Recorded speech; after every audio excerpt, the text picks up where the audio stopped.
Allah'ın koduna. Sənə and verirəm Allaha. Sən ölənlərdən görə qalanlardan. Sənə and verirəm Allahın bir-birinə. Aman and olsun. Başım üzə dağılır, bərəkətin adına.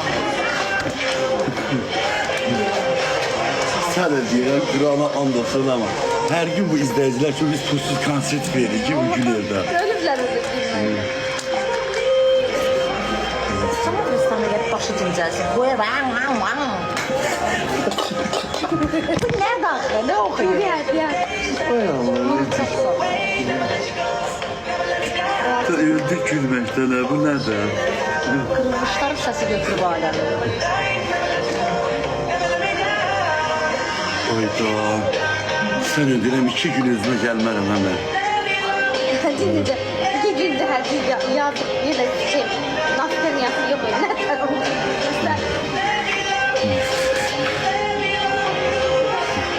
Sən də bundan sonra bilmədiyin şeyi yemə. Allah bilməsin artık. İstəyirəm dedim ki, yəqin doktor var. Türklerde elif her bir şey var. Sayısını yazdık. Yok, bir şey yok, bir şey yok. Ay yer tapmadım, neyinin qurbanı var. Şu yeni görünür günah. Bir gün dəyişəcək. Az görürlər, restoran boşluqdur deyə görürlər ki, özləri üçün görürlər. Biz adam böyle. Biz adam yere koymuşlar. Ağız dayanı qulaq üstünür ha.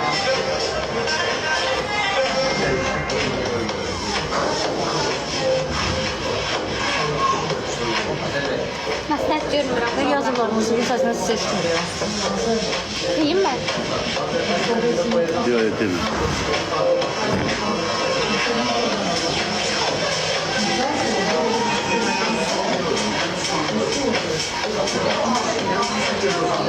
Ben ümumiyyətlə həyatda da biləyəm. Restorana gələndə səs-küylü yerə getmirəm ki, sakitçilik ya, züllümət sakitçilik yerə yerə sevirəm. Mahnı musiqili restoranlara mən çox getmirəm. Canlı musiqilər olur, heç xoşlamıram. Səsləri başıma düşür. Getmirəm. Canlı musiqili restorana getmirəm, yox, çox xoşlamıram.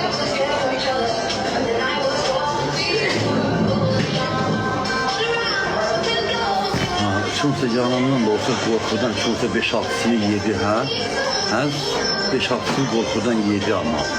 Ama heç ikincisini heç yeməzdin, hə? Qorxudan yedin onları. Elə bildi bahadır da, mən qiymətə Elə bildim bahadır. Sən yemədi 5 manat gəlməz böyle şeyler. Özümə çəldik. Evet 5 madenlere dair. Gördüm bizi avlamadı. Üşürdük. Dur bakmış.